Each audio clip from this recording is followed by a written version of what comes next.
nós vamos falar sobre riqueza e pobreza de acordo com os padrões bíblicos.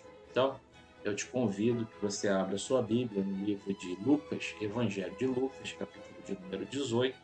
Nós vamos ler do verso 18 até o verso de número 25, ok? Lucas, capítulo 18, do verso 18 ao verso de número 25. Podemos ler? Você já abriu a sua Bíblia? Diz assim a palavra de Deus: E perguntou-lhe um certo príncipe, dizendo: Bom mestre, que hei de fazer para herdar a vida eterna? Jesus lhe disse: Por que me chamas bom? Ninguém é bom, senão um, que é Deus. Sabes os mandamentos: não adulterarás, não matarás, não furtarás, não dirás falso testemunho, honra teu pai e tua mãe. E disse ele: Todas essas coisas tenho observado desde a minha mocidade. E quando Jesus ouviu isso, disse-lhe: Ainda te falta uma coisa. Vende tudo quanto tens, reparte-o pelos pobres e terás um tesouro no céu. Depois vem e segue-me. Mas ouvindo ele isso, ficou muito triste, porque era muito rico. E vendo Jesus que ele ficara muito triste, disse: Quão dificilmente entrarão no reino de Deus os que têm riquezas, porque é mais fácil entrar um camelo pelo fundo de uma agulha do que entrar um rico no reino de Deus. E depois dessa leitura, talvez você possa estar perguntando a si próprio: é pecado ser rico? Nos tempos da teologia da prosperidade, né, nós temos visto aí muitas denominações cristãs falando a respeito da prosperidade, pregando prosperidade material, né? O que a Bíblia ela pode dizer sobre riqueza e sobre pobreza, né? Como devemos nos portar diante de recursos financeiros sob a nossa tutela, né? Como é que a gente lida com o dinheiro que a gente tem? É pecado, então, ser rico? Lendo o que nós acabamos de ler aqui no Evangelho de Lucas, será que a gente poderia aduzir essa afirmação, ou seja, dizer que é pecado ser rico? É isso, sobre esses assuntos, nós vamos tratar hoje aqui.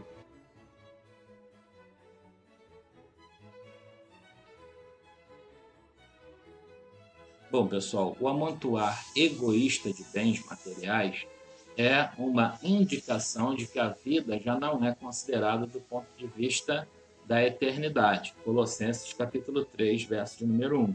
Infelizmente, a gente ouve falar de casos, inclusive no meio cristão, de pessoas que acumulam riquezas, né? Vira colecionador. Ah, eu sou colecionador de motos, eu sou colecionador de carros, eu sou colecionador de medalhas, enfim. É uma coisa muito estranha uma pessoa se declarar cristã, ver pessoas ao seu redor passando dificuldade e ser acumulador de riquezas. Veja que eu estou tendo muito cuidado aqui entre os irmãos para falar a respeito disso, porque nós sabemos que, da mesma maneira que a gente deve combater a teologia da prosperidade, no sentido de dizer que não é sinal da aprovação de Deus alguém ser rico e da desaprovação de Deus alguém ser pobre, também o contrário é verdadeiro. A gente não pode dizer que a pessoa, porque ela é rica, que ela está fora da presença de Deus e aquele que é pobre está dentro, né? Isso também não é possível dizer, tá bom?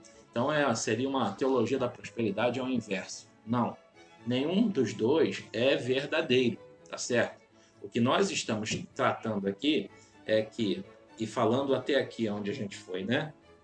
Nesse estudo, que a condição do rico, daquele que detém muita riqueza, geralmente é isolar ou abrigar essa riqueza no seu coração de tal forma que ele não permite que outros sentimentos, sobretudo o sentimento de amor a Deus e de amor ao próximo, ele abarque a sua vida, tá certo? Então, é muito complicado nós enxergarmos pessoas ricas no nosso tempo, não é? Com pessoas passando dificuldade. Mas, efetivamente, não é pecado ser rico. É isso que nós estamos falando aqui, tá bom? E a gente vai lembrar o seguinte também: desde o princípio dos tempos, sempre existiu riqueza e pobreza. Nós vamos ver em histórias lá desde o Antigo Testamento, né? Histórias desde o Antigo Testamento que narram pessoas com riqueza, tá certo? E pessoas pobres, servos daqueles que eram ricos. Por exemplo, Jó. Jó era muito rico, morreu com o dobro do que tinha, tá certo? Tá certo? E tinha servos, está escrito no livro de Jó, né? E era um homem de Deus. E também a gente vai ver na história de Henrique e Lázaro, aqui no capítulo 19,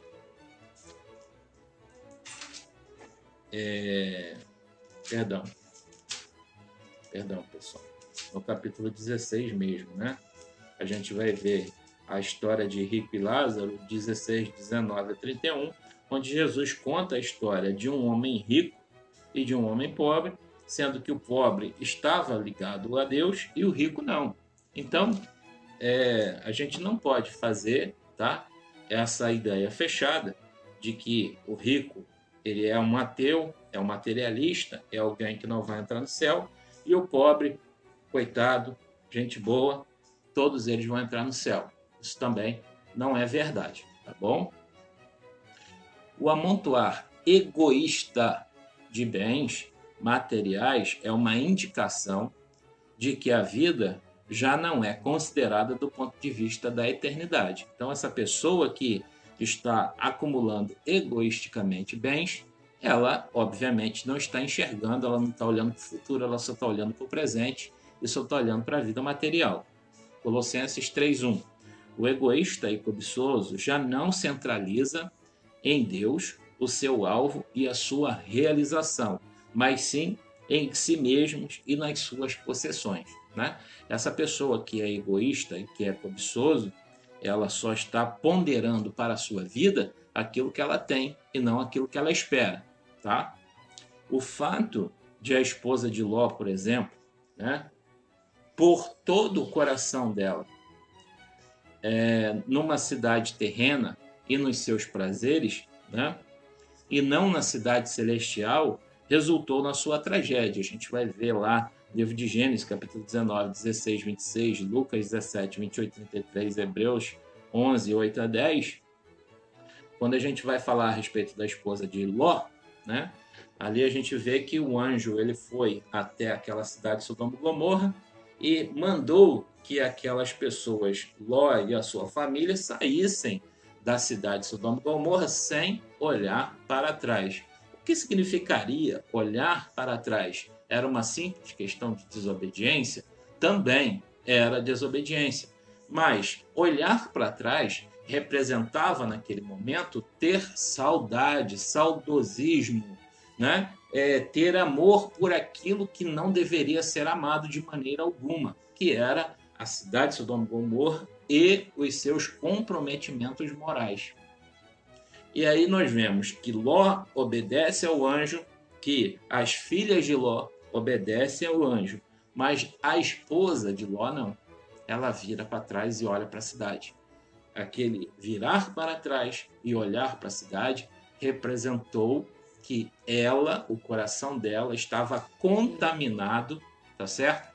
Pelos desejos carnais, pela obra maligna daquela cidade e que, portanto, ela não poderia seguir como justificada naquela situação.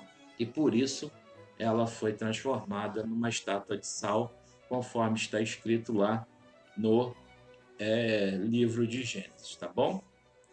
Para o cristão, as verdadeiras riquezas, elas consistem na fé, no amor que se expressam, na abnegação e em seguir fielmente a pessoa de Jesus, né? 1 Coríntios capítulo 13, versos 4 a 7, Filipenses capítulo 2, versos 3 a 5. Então, as nossas riquezas, a riqueza do cristão, ela não é uma riqueza material, terrena, muito embora seja bom ter bens materiais, né? Por quê? Porque, infelizmente, nós temos responsabilidades aqui na Terra, precisamos pagar nossas contas, tem os nossos próprios vontades que devem ser muito filtradas, tá certo? Deve ser muito filtrado para que a gente não venha a ter essa cobiça, essa torpe ganância, tá certo? Essa ligação efetiva a bens materiais que levaria para o mal. O cristão, né? Ele tem como sendo sua verdadeira riqueza a morada celeste. Então, tudo aquilo que está envolto à sua fé e o amor que expressam, não é, na abnegação em servir fielmente a Jesus, é onde deve residir, não é, a riqueza, o coração do homem e da mulher de Deus, tá bom?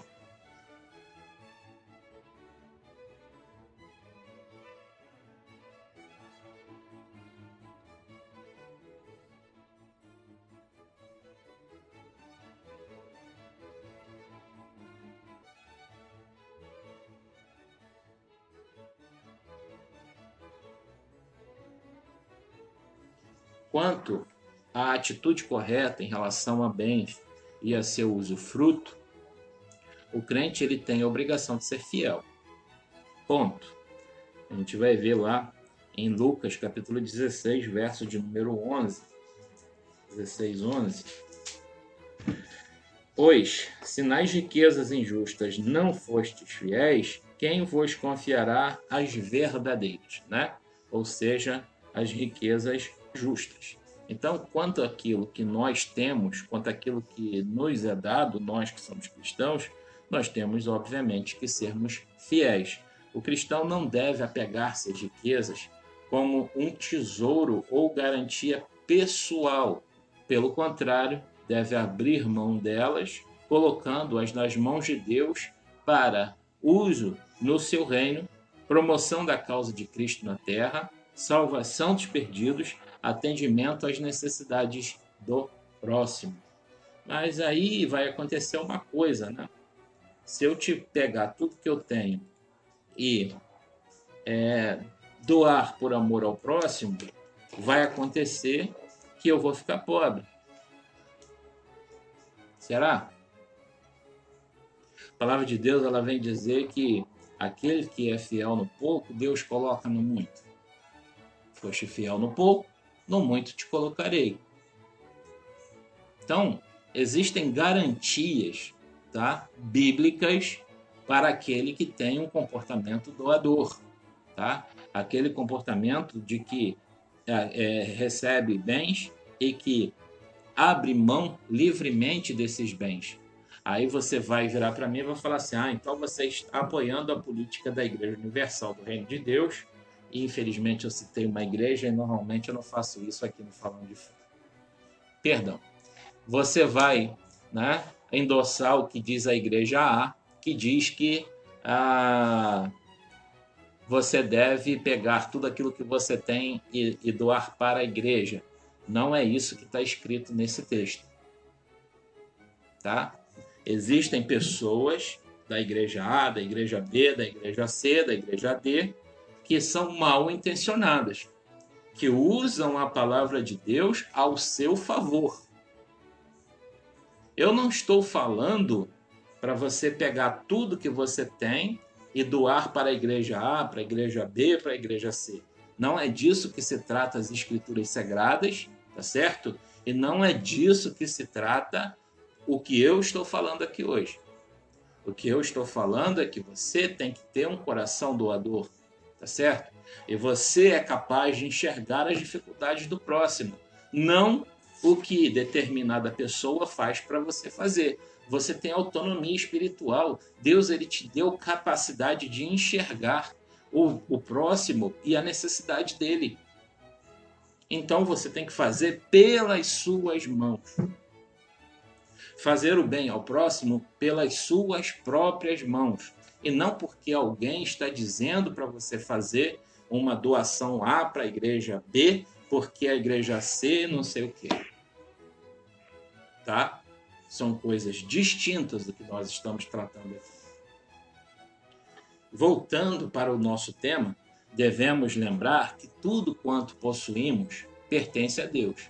Então Deus ele nos entregou esses bens para quê? Para nossa boa administração. Então, mais uma vez, se eu simplesmente me desfaço daquilo que eu tenho, tá certo? Por que alguém me pediu ou por medo de administrar esses bens, então eu não estou sendo bom administrador, tá? E para quem que nós prestamos conta desses bens? A gente presta conta para Deus. Não é para o pastor A, da igreja B, da igreja C. Bom? Devemos lembrar de tudo que possuímos pertence a Deus, de modo que aquilo que temos não é nosso, é algo que nos confiou aos nossos cuidados. Não temos nenhum domínio sobre as nossas posses. Devemos decidir, pois, de todo o coração servir a igreja? A ou B? Não. Servir a Deus e não ao dinheiro. Mateus capítulo 6, verso 19 a 24, 2 Coríntios capítulo 8, verso número 5. A Bíblia, não é o Roberto, a Bíblia deixa claro que a cobiça é uma forma de idolatria, como a gente já viu anteriormente. Nossas contribuições devem ser para a promoção do reino de Deus, especialmente para a obra da igreja, aí sim, local, e a disseminação do evangelho pelo mundo. 1 Coríntios 9, 4, 14, Filipenses 4, 15 e 18, 1 Timóteo 5, 17 e 18. Aí vem algumas pessoas e falam assim, geralmente criticando dízimo e oferta, né? Por que ao invés de entregar o dízimo na igreja A, B ou C, eu não pego esse dinheiro e vou fazer uma obra de caridade para alguém? Eu pergunto para você,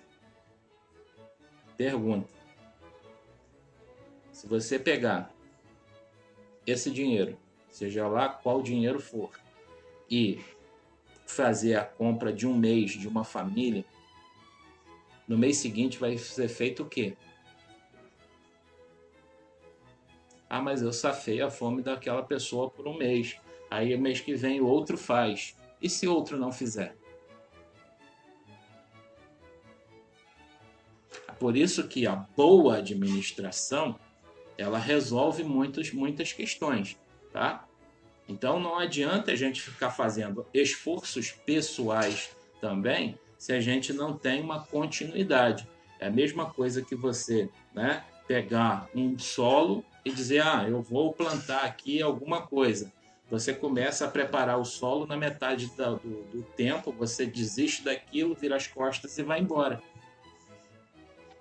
Você nem terminou de preparar o solo, nem plantou e nem fez nada. E depois, qual é a obra que você vai dizer, eu fiz isso, eu fiz aquilo? Você não fez nada, você simplesmente desistiu de fazer o que você mesmo se propôs a fazer. Por isso que, quando a gente vai tratar de questões, sobretudo financeiras, tá? A gente precisa ter boa administração por aquilo que Deus ele nos concede. Não é uma coisa simples de abnegação. Vou abrir mão disso aqui e vou viver como um hippie, né? Como muitas pessoas fazem. O sistema é ruim, então eu não vou viver pelo sistema, vou viver de outra forma. Você vai ser mais um que vai integrar aqueles que vão precisar de ajuda. E aí a palavra de Deus ela vem dizer o quê? Melhor coisa é dar do que receber. Você está dentro daqueles que recebem e não está dentro daqueles que dão. Entende como é bom, é de bom tom que você seja um bom administrador daquilo que Deus ele colocou na tua mão?